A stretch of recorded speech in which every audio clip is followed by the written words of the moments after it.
दोस्तों आज मैं एक्सप्लेन करने वाली हूँ एक action horror movie Constantine. Before starting please press the red subscribe button anyhow and don't forget to like and share the video. Let's begin. दोस्तों movie की शुरुआत में हम एक स्टेटमेंट देखते हैं जिस पर लिखा होता है कि जिसके भी पास किस्मत का भाला होगा वो दुनिया पर राज करेगा, पर सेकेंड वर्ल्ड वॉर के बाद वो लापता हो गया है। फिर हम मैक्सिको में एक आदमी को चर्च की खंडहर में से कुछ ढूंढते हुए देखते हैं। उसे नाजी फ्लैग में लिपटा हुआ एक स्पीयर का टिप मिलता है। जैसे ही वो उसे खोलता है वो पजेस हो जाता है। वो उस भाले की टुकड़े को लेकर वहाँ से जाने लगता है, तभी एक कार आके उसे टक्कर मार देती है। हम देखते हैं कि कार का तो कीमा बन गया है, पर उस आदमी पर आज तक नहीं आई। वो उठकर वहाँ से चला जाता है। इसके बाद हम जॉन कॉन्स्टेंटीन को देखते हैं जो एक एग्जॉर्सिस्ट है, यानी कि वो झाड़ फूक करता है। जॉन की दुनिया में स्वर्ग और नरक दोनों ही रियल हैं और वो अलग अलग डायमेंशन में एग्जिस्ट करते हैं। पर जो भी बुरे डीमंस पृथ्वी पर आने की कोशिश करते हैं, जॉन उन्हें ढूंढ के वापस से नरक में भेज देता है। लॉस एंजल्स के एक अपार्टमेंट में हम देखते हैं कि एक लेडी अपनी बीमार बेटी को खाना देने जा रही है। तभी वो देखती है कि उसकी बेटी दीवार पर चढ़ रही है और डरावनी आवाजें निकाल रही है। उसे देखकर वो लेडी डर जाती है और चिल्लाने लगती है। जॉन उस अपार्टमेंट में आता है। वहाँ उसकी मुलाकात फादर हेनेसी से होती है। वो जॉन को बताता है कि इस लड़की को जिस भी डेमन ने पजेस किया है उस पर उसकी कोई भी झाड़ फूक का असर नहीं हो रहा है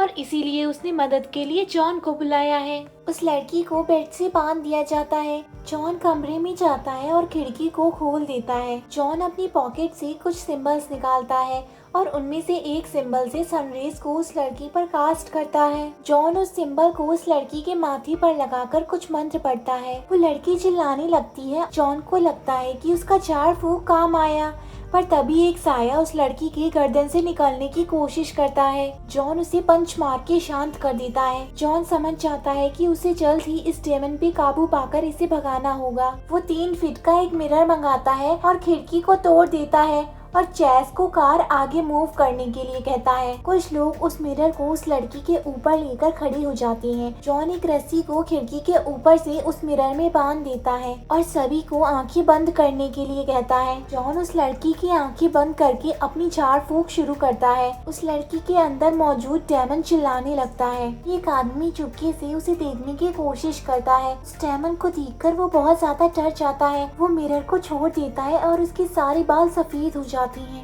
जैसे ही जॉन उस लड़की की आंखें खोलता है वो डीमन उसकी बॉडी से निकलकर मिरर में ट्रैप हो जाता है। जॉन फादर हेनेसी को रस्सी खींचने के लिए कहता है, पर वो मिरर खिड़की से बड़ा होता है और उसमें फंस जाता है। वो डीमन उस मिरर से निकलने की कोशिश करने लगता है, पर जॉन जल्दी से अपनी पूरी ताकत लगाकर उस रस्सी को खींचता है और मिरर को खिड़की से बाहर फेंक देता है। वो मिरर चैस की कार पर गिरकर टूट जाता है और वो लड़की डीमन से फ्री हो जाती है। जॉन रूम से बाहर निकलता है, तभी उसकी नजर एक ड्राइंग पे पड़ती है। उसमें वही स्पीयर बना हुआ था जिसे हमने मूवी की स्टार्ट में एक आदमी को चर्च से निकालते हुए देखा था। जॉन पहचान लेता है कि ये तो किस्मत का भाला यानी कि स्पीयर ऑफ डेस्टिनी है। जॉन हेनेसी से बताता है कि उसकी झाड़ फूक ठीक ढंग से नहीं हो पाई है और उसे लगता है कि कुछ बहुत बुरा होने वाला है। जॉन हेनेसी को उस लड़की पर नजर रखने के लिए कहकर चैस के साथ वहां से चला जाता है। सीन शिफ्ट होता है और हम एंजेला को देखते हैं जो कि एक पुलिस डिटेक्टिव है। वो चर्च में प्रीस्ट के सामने कन्फेस करती है कि उसने आज फिर एक क्रिमिनल को मार डाला। वो आज तक कई सारे क्रिमिनल्स को मार चुकी है। उसे लगता है कि उसके साथ कुछ बुरा है क्योंकि उसे हमेशा पता होता है कि वो क्रिमिनल्स किस जगह पर है और उन पर गोली कब चलानी है। प्रीस्ट कहता है कि ये सब गॉड के प्लान्स हैं, उसे सब कुछ भगवान पर छोड़ देना चाहिए। रात में एंजेला को एक सपना आता है। उस सपने में उसकी आंख खुलती है और वो खुद को हॉस्पिटल बेड पर लेटा हुआ पाती है। तभी कोई उसे इसाबेला कहकर पुकारता है। वो भागते हुए छत पर चली जाती है। वो एक किनारे पर जाकर खड़ी हो जाती है और अपने हाथ से मेडिकल टैग निकालकर हवा में छोड़ देती है। वो वहाँ से कूद जाती है और ग्लास रूफ को तोड़ते हुए एक पानी से भरे हुए पूल में गिर जाती है। घबरा कर उसकी आंख खुल जाती है। अगली सुबह हम जॉन को देखते हैं जो कि डॉक्टर के पास अपने लंग्स का एक्सरे कराने आया है। डॉक्टर उसे बताते हैं कि वो लंग कैंसर के लास्ट स्टेज पर है और अब उसके पास जीने के लिए ज्यादा समय नहीं बचा है। हम उसी हॉस्पिटल में एंजेला को भी देखते हैं जो एक सुसाइड केस के लिए वहाँ पर आई है। जैसे ही वो उस डेड बॉडी से कपड़ा हटाती है हमें पता चलता है कि वो तो उसकी ट्विन सिस्टर इसाबेला है, जो कि उसी हॉस्पिटल में मेंटल पेशेंट के रूप में एडमिट हुई थी। उसका कलीग उसे बताता है कि इसाबेला ने टेरेस से कूदकर सुसाइड कर लिया है, पर एंजेला उसकी बात नहीं मानती क्योंकि उसे पता था कि इसाबेला ऐसा कभी भी नहीं कर सकती।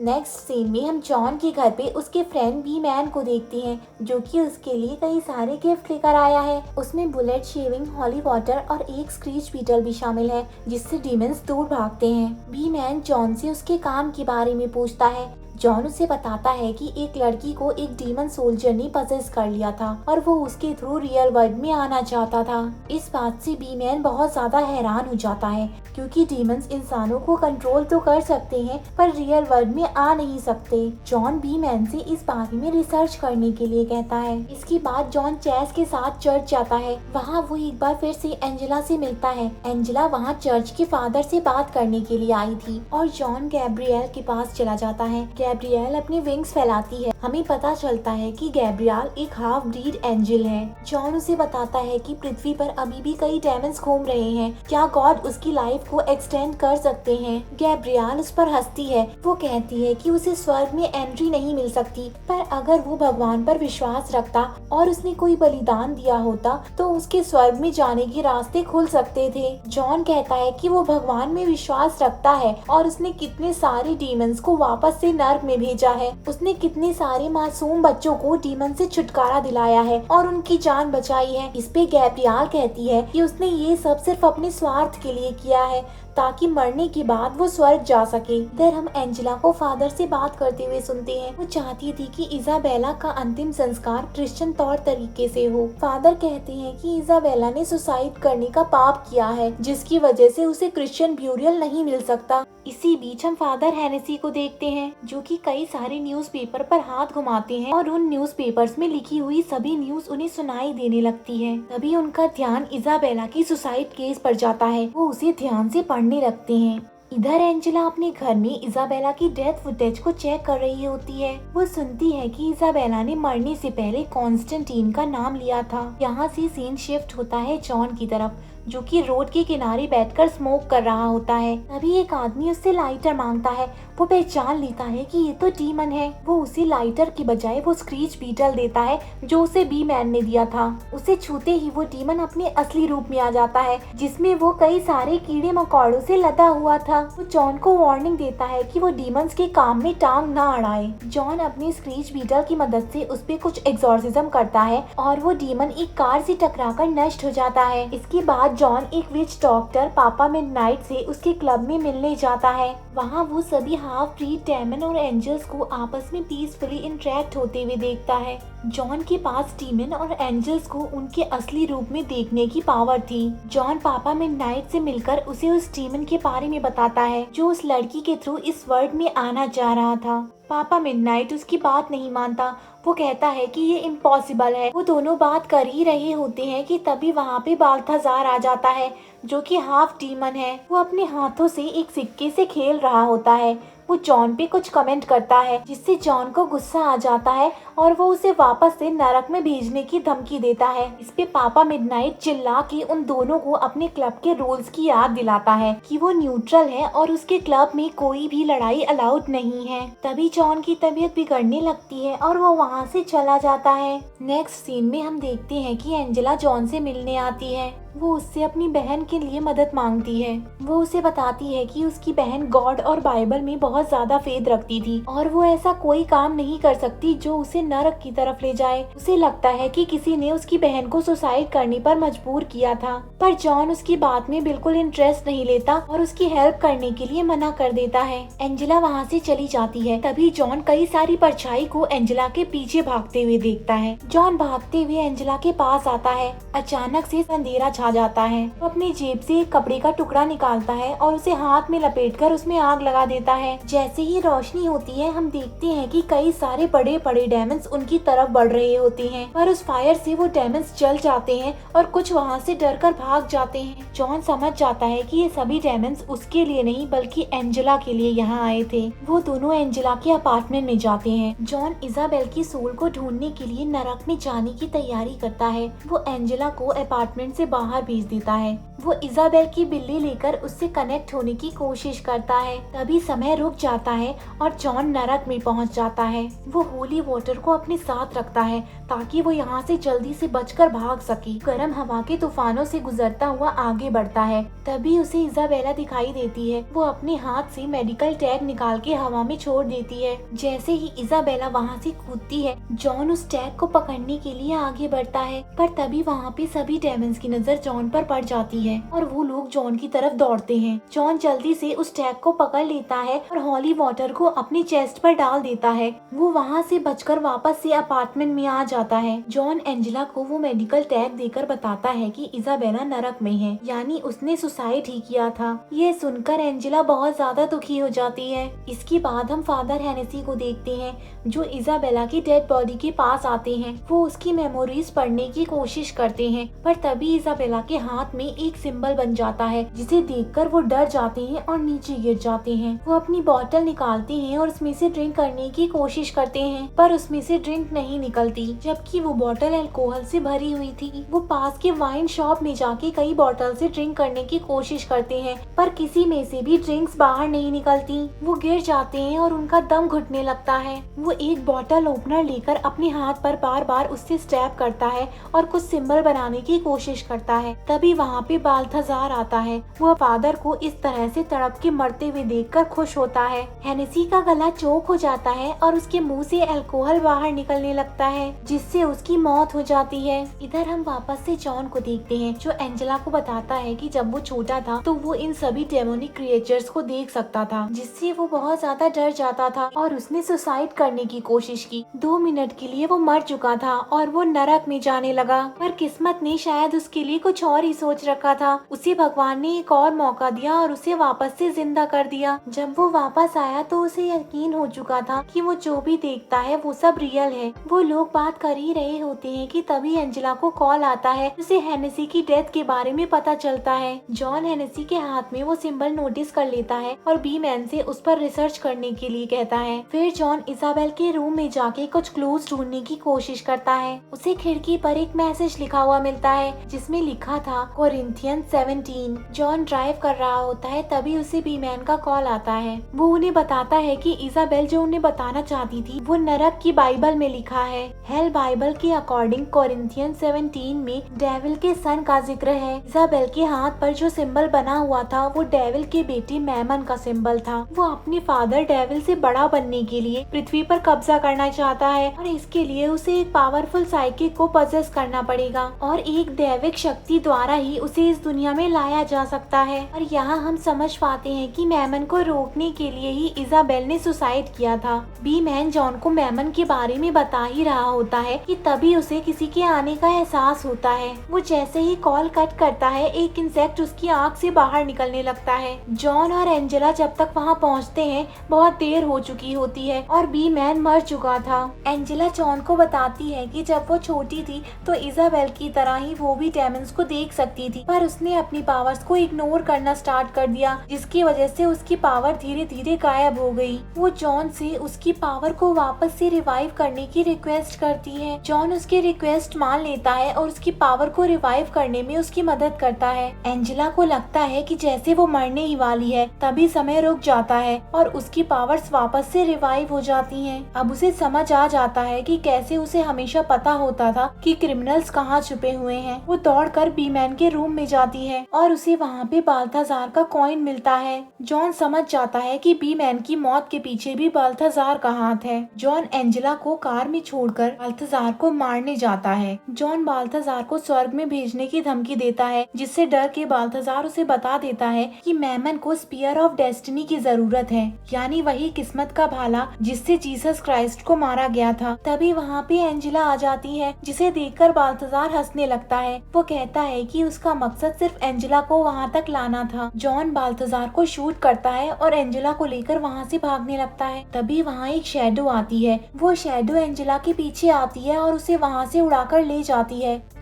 जॉन पापा मिडनाइट के पास जाता है और उसे बताता है कि बैलेंस बिगड़ चुका है क्योंकि डेमंस ने उनके खिलाफ लड़ाई छेड़ दी है और इसलिए पापा मिडनाइट की न्यूट्रल बने रहने में कोई समझदारी नहीं है। मिडनाइट उसकी बात मान लेता है और उसे अपनी चेयर यूज करने के लिए देता है। जॉन देख पाता है कि कैसे वो स्पीयर ऑफ डेस्टिनी उस आदमी के हाथ लगी जो मैमन से पजेस हो चुका है और अब वो हॉस्पिटल की तरफ बढ़ रहा है। जॉन हॉस्पिटल में कई सारे हाफ डेमन ब्रीड्स को देखता है जो मैमन के आने का इंतजार कर रहे हैं। अब चेस और जॉन दोनों हॉस्पिटल पहुंचते हैं।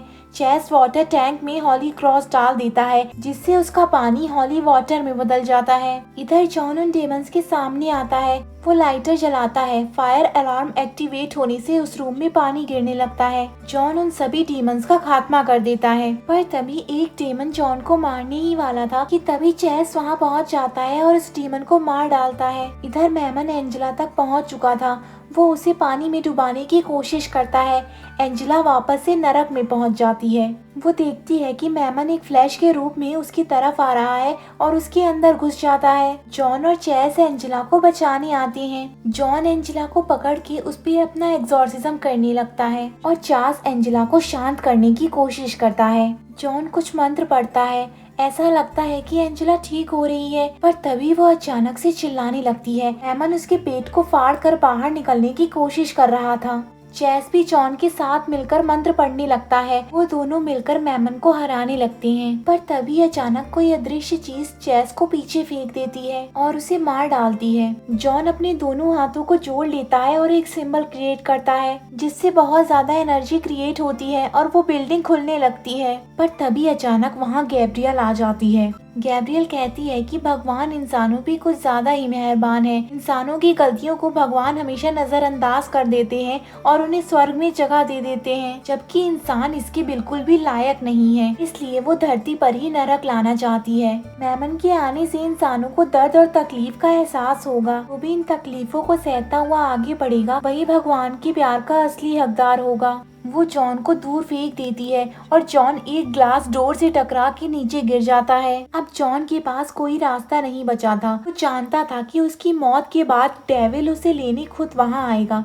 क्योंकि उसने इतने सारे डेमंस को वापस नरक जो भेजा था और इसलिए डेविल उससे बहुत ज्यादा नफरत करता था। वो ग्लास के टुकड़े से अपनी दोनों कलाई काट देता है। उसके हाथ से खून बहने लगता है। इधर गैब्रियल उस स्पीयर से मैमन को मुक्त करने ही वाली थी कि तभी समय रुक जाता है और वहाँ डेविल आ जाता है। लूसीफर मरते हुए जॉन को देखकर बहुत खुश होता है और उसके पास जाता है। वो जॉन को नरक में ले जाने के लिए कुछ ज्यादा ही खुश था। जॉन लूसीफर को बताता है कि गैब्रियल स्पीयर ऑफ डेस्टिनी से मैमन को मुक्त करने वाली है। लूसीफर पहले तो उसकी बात नहीं मानता पर जॉन उसे खुद जाकर देखने के लिए कहता है। लूसीफर उस रूम में जाता है। वो गैब्रियल के हाथ में उस स्पीयर को देखता है जिससे वो एंजेला पर हमला करने ही वाली थी। लूसीफर एंजेला को वहाँ से हटाकर उसे बचा लेता है। टाइम वापस से स्टार्ट हो जाता है और गैब्रियल लूसीफर को अपने सामने देखकर बहुत ज्यादा शॉक हो जाती है। गैब्रियल गॉड का नाम लेकर लूसीफर को हराने की कोशिश करती है पर उसका हाथ हवा में ही रुक जाता है। लूसीफर उस पर हंसता है और उसे बताता है कि भगवान ने गैब्रियल को छोड़ दिया है। वो कहता है कि वो अभी भी नरक का मालिक है। वो मैमन को वापस से नरक में भेज देता है और गैब्रियल के विंग्स को चला देता है। अब लूसीफर जॉन को नरक में ले जाने के लिए वापस आता है। लूसीफर उससे पूछता है कि क्या उसे मैमन के प्लान को बताने के बदले में अपनी जिंदगी वापस चाहिए, पर जॉन अपनी जान के बजाय उससे मांगता है कि वो इजाबेल की सोल को हेवन भेज दे।